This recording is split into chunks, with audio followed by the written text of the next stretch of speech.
ja alustame siis kõigepealt korvidest. Nendesse korvidesse me paneme siis tarvikud nagu näiteks deserdilusikad, kahvlid ja noad. Ja tähtis on, enne kui me need sinna korvidesse paneme, need korralikult ära koreerida, selleks, et ei jääks näpujälgi peale. Ja neid on kuidas siis koreerida, võtta siis sellise rätiku või mingi lina või saab rätiku ja siis ma lähen samamoodi. Panete siis selle ilusti. No samamoodi.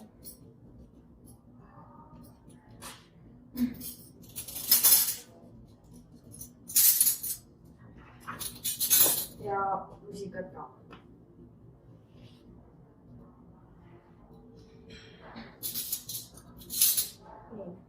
Ja järgmisena siis me paneme taldrikud, kuhu siis käivad, võib panna näiteks salatid, mingisugused praed, näiteks kartul, liha, võib rahulikult panna nendele taldrikutele. Pärast neid suuri siis taldrikke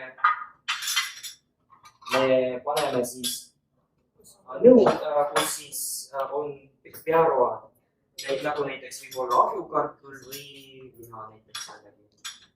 Ja siis külaline tuleb, võtab selle taldriku ja võtab siis siit toidu ja paneb endale sinna taldriku peale.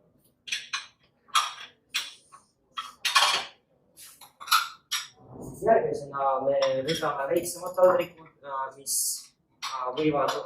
on tarvikute, et me paneme siia tarvikud selleks, et mitte väärida laudlina.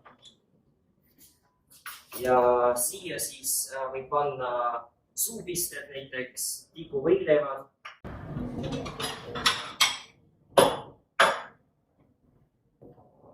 Et siis siit tulevad siis need taldrikud, kuhu me võtame, paneme näpitsatega leiva või saia selle taldriku peale.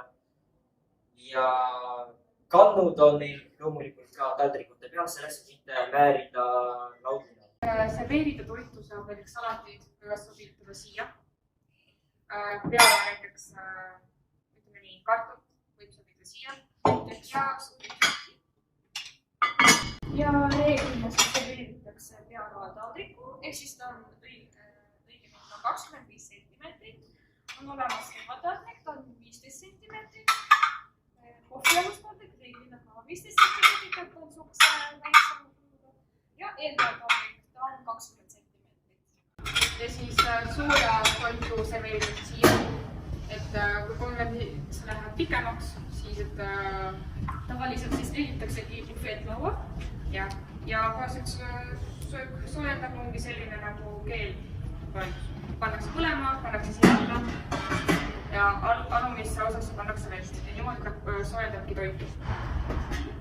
Ka näiteks magustoidu kõrvale teed, kohvid, see on sellised nagu termosed.